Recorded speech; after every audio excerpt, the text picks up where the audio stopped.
Good kill, good kill. Hey, good kill. What's up, guys? We haven't done BVR in a while, so we're here in the F-15C, and today we're going to be taking on a peer-to-peer level threat, the Russian Sukhoi 30, carrying the R77-1 and the R27EA.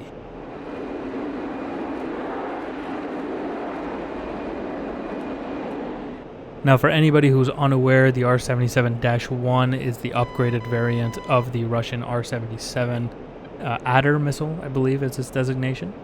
And this R77, the R77 in DCS is a good missile. It's a Fox 3 missile. It's just a little short range. The 77-1 has capabilities that, you know, they claim are similar to the AMRAAM in terms of range and stuff like that. And we also have the R27EA, which you may recognize from the R27ER, which is a Fox 1. The EA variant of that missile is a Fox 3, which makes it much more dangerous. Now, he's going to be carrying both of those missiles today, so things might get a little spicy.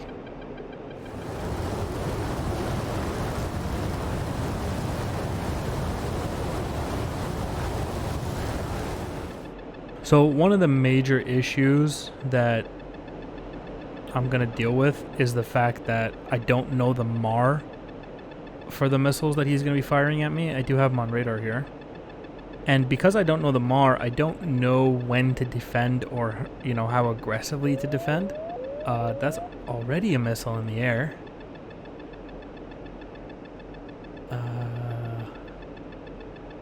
We might be alright. Maybe not. Maybe not alright. He came off scope there, so I don't have him anymore. Just gonna go ahead and defend. Start reducing altitude a little bit, see if I can pick him back up. So he fired, and I can't see him on radar now because he probably went directly into the notch, which makes me think his missile isn't gonna have any track because he broke lock with it too early, which it does appear to be what happened, because RWR went clean for a second, and then he popped back up on scope here, so we got him once again. We're going to turn back in. The missile he fired at me should be a non-factor at this point. So things are going okay so far. Oh, I lost him off radar again. Great.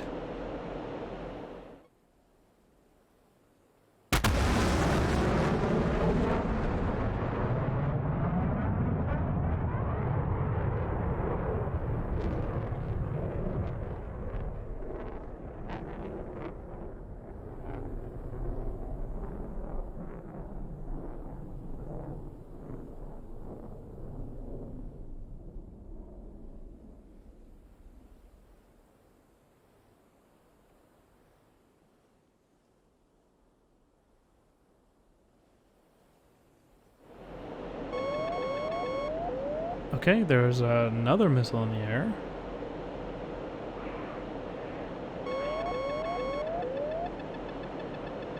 I don't like that. We're gonna defend here. I still don't have a missile out because I'm finding it difficult to get a track. I got him on radar now.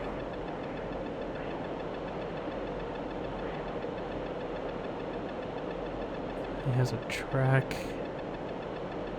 He keeps breaking lock with his missile, which is... Oh, there's another one. I have him at 23 miles now. And just lost the lock again.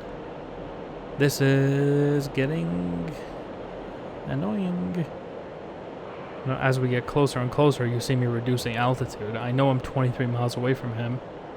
I'm continually reducing altitude, even though there's no missile fired at me. Because if I continue at 40,000 feet and I'm 20 miles away, I'm well inside the MAR. And so at this point, I have another missile out on me. So I'm going to have to defend this. And I didn't see him on radar, so I don't know how close he fired that thing. So this is very much a problem. We appear to have gone clean. I put that missile into the notch. I put myself into the notch. And I'm going to go ahead and recommit here. We do have him. You see he's flanking. Fox 3. He can hold this AMRAAM. And then I lost him again because he's still in the notch.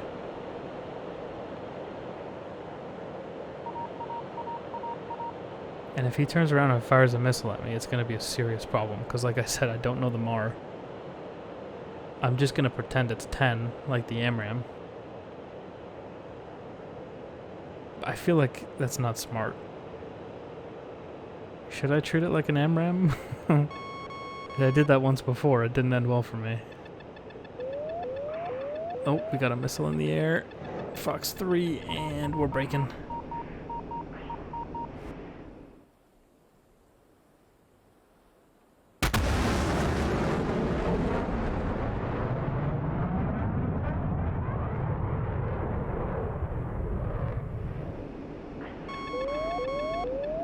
Trying to go cold on this thing, but I don't know if I can outrun it.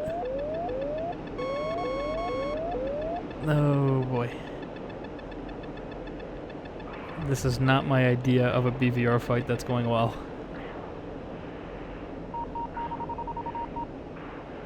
Okay, I'm still alive.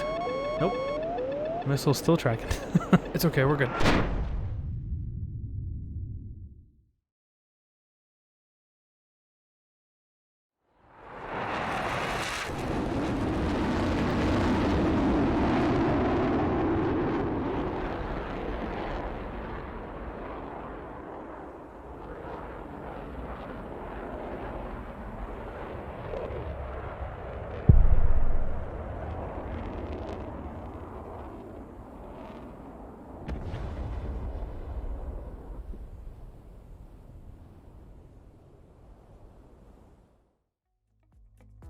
So if you've been thinking about getting into DCS, there is no better time than right now. Head over to Apex Gaming PCs for your new custom-built computer, customized to your desired specifications and your budget. And if money's a little tight, no problem. Apex Gaming PCs has you covered with A-Firm, so you can pay month to month. Links to their website in the video description below and the pinned comment.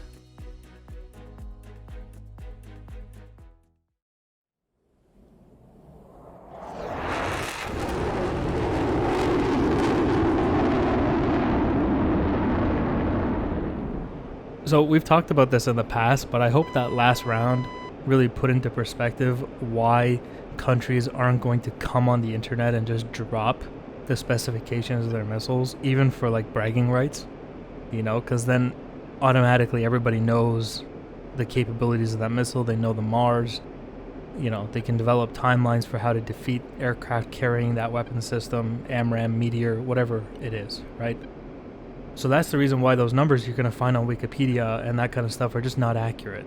And time and time again, I see guys in the comment section being like, the AMRAAM is underperforming. Wikipedia says its range is like 350 miles. It's like, dude, like especially with the Astra missile is a big one. A lot of people showed up and were like, the Astra missile's range is this, this, and this. And we're being locked here. Gotta be careful. And it's like, dude, listen, if you know the range of the Astra missile, then India has a serious, like, security problem, you know? Because, like, now they need a new missile. Because you just came onto YouTube and dropped its specifications. So, you just got to be careful with that information that you see online. It's not going to be accurate. It's just 100% not going to be accurate. Now, that being said, I did get some experience with those Russian missiles, and I now kind of have an idea for what their MAR might be.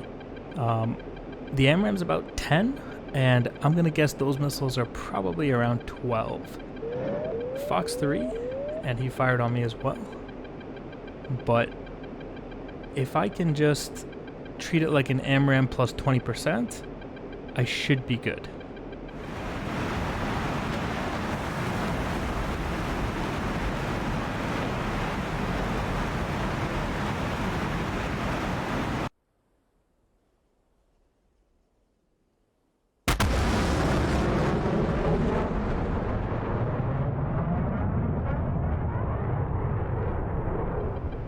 But basically, now that I know, or not know, but I have a better idea of the missile's capabilities, I should be able to provide a much harder challenge. And we're going to see if that's true. I did drop the lock, but the AMRAAM should head to his last known location and see if we can find him. And maybe it'll see him and go pitbull on him. I don't know. But I do have a missile out, and that's good. It's not great. I would have liked to keep the lock, but it is what it is. He has reacquired me and fired a missile. And here we go. We got him now. And we'll get a little bit closer. Fox 3 here. There we go. And we'll defend.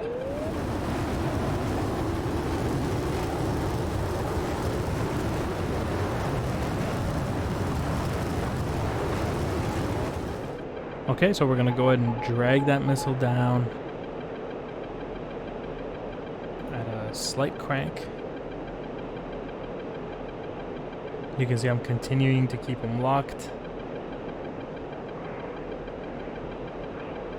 providing missile information for that AMRAM, or tracking information, I should say. Guidance information. You see him attempting to get into a notch now. And that's going to allow me to push on him a little bit. He's 17 miles now, Fox 3. And I'm going to go ahead and maybe spam some missiles at him. I want to keep him defensive. You can see him turning in now. He's trying to commit. 14 miles. Fox 3 again. And we'll defend here. That last missile was high probability of kill. And remember that speed is your best friend during a BVR fight. You always want to stay fast. Fast means that your missiles are more dangerous and also you're harder to hit. So it's very important. Careful not to over-G the aircraft too much. And I got vertical mode here, see if I can pick him up close.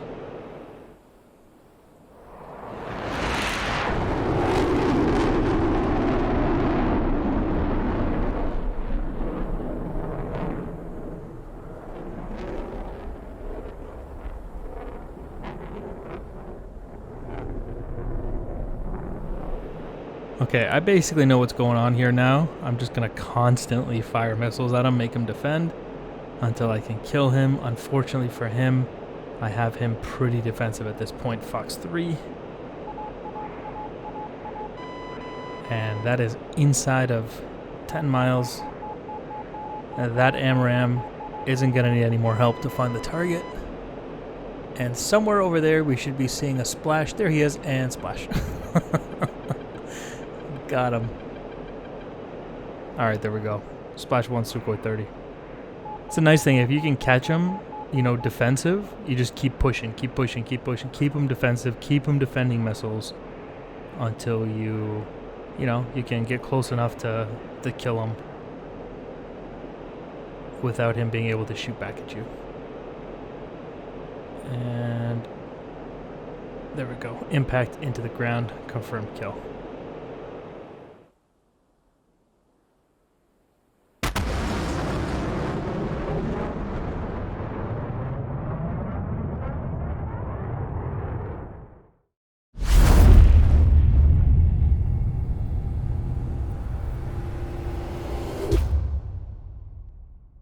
Alright guys, a real quick TACV review here. I just want to give an overview of what happened for anybody who is confused. This is the first round. Big thank you to Second to None for flying the flanker for us. As you can see, we have an R77 launch. Again, that's the -1. No track. That thing is effectively a paperweight at this point, and it's because when he fired it, he almost immediately dropped lock because he went into this notch. So he fired it from here, and then he went into this whatever this line is here. This is the notch. Enough that he pulled out of the gimbal limit of his radar and broke the lock on that missile. And therefore that missile has absolutely no track. Oh wait, is it tracking? Is that thing tracking? No, it's not tracking. Yeah, no, it's not tracking. Yeah, so definitely not tracking. It was scary there because it looked like it was lofting, but it has no idea what it's doing. So he has to recommit. Now, however, that little notching thing that he did ended up kind of creating a situation, you know, like people will do this generally in order to confuse you and screw up the situational awareness. It's pretty obvious because you can watch them on the radar scope and you can see exactly what they're doing. And then once they go 90 degree, it drops off, but you just have to keep looking in that direction because his only option is to either stay in the notch or recommit at some point. When he recommits, you can fire a missile at him. Right, as you see me here, as he pulled out of the notch, you see that blue dash line at him. That's me blocking him. And he's got to go back in the notch if he wants to survive or not be locked. Right, so here he fires his R77 and he quickly goes back into the notch. Now, at this point, what he's really counting on is the radar on board the missile to be able to see me in this general direction. It may or may not work, but he has definitely broken the lock every time as he fires. So all of these missiles have no guidance. So it seems like a good tactic, like let me just notch and constantly ruin his situational awareness, you know, and create confusion. But as you can see, the missile, this one actually can see me. But in my opinion, it didn't have a good track. Like look at it, it went up. The guidance was all kind of janked up. And it's already effectively dead. And now I defend. And I got to recommit. Now remember, at this point, I don't know what the MAR is on these missiles. His little tactic is it's kind of useless from long distance because, again, the missiles aren't going to see anybody. And even when they do head in this direction to try to find something with their own radar, they usually have little to no energy left by the time they get there because they probably haven't been using correct guidance. They haven't been leading the target. So all of a sudden they see you and they have to pull a massive lead to try to hit you, right? Whereas if they had guidance information the entire time, they may have had a more accurate track and provided a better, you know, probability of kill. As these ranges close, though, his tactic could actually become useful. There's a Fox 3 for me. This one was about 18 miles, and I was doing the same thing to him. I wanted, every time he came out of the notch, I wanted this missile to just ping him and scare him. But as you can see, that missile is tracking, I don't know what. It's just like off to the left. Seriously, what is that missile tracking? That's weird. I've never seen an AMRAAM just... Alright. So it's seeing a civilian airliner off to the left and off it went. So we fired another one. Maybe the space shuttle it sees, I don't know. So here's the second one, and you can see this one is the one with higher probability of kill. I think it was around 14. Yeah, so around 14 we fired that one. He fired his, and as you can see, the MAR is, his R77 has better performance. He's Mach 3.4, I'm 2.7. So he has, so this is right at the MAR. So watch my missile relative him. Again, this missile, oh, psh. AMRAAM guidance. ED, please. What is this? Regardless, the missile wouldn't have hit him. Anyway, didn't have enough energy. Is there something off to the left over here that keeps attracting the attention of these AMRAAMs? I don't know. Anyway, that being said, so while my missile was dead on energy, I didn't know the MAR. So I didn't know what range to stay away from. The MAR is the minimum abort range, remember? 10 miles is what I was using with the AMRAAM. And this thing still hits me at, let's see. So it comes in pretty decent, hits me at about Mach 1.3 to 1.2. So I actually could have probably defended that thing. I'm telling you, that MAR was just 20% more than I thought it was. So if the AMRAAM's MAR was 10 miles, it was, say this is the AMRAAM, 10 miles. The R77-1 was 12 miles on the deck for the MAR. So as soon as you know that number, just stay outside of 12 miles. It's pretty simple, right? However, it does mean that if he recommits at the exact same time as you do every time, and fires a missile, he's always going to have a 2-mile standoff. So he's probably going to be safe against you. It really comes down, but it never works like that. If you can just constantly recommit, if you recommit a little bit sooner than him, you can smoke him in the face with an AMRAM before he can, you know, commit, get his R77 off. Okay, guys, so that's going to be the video for today. Thank you for watching, and I'll see you in the next one. Bye, guys.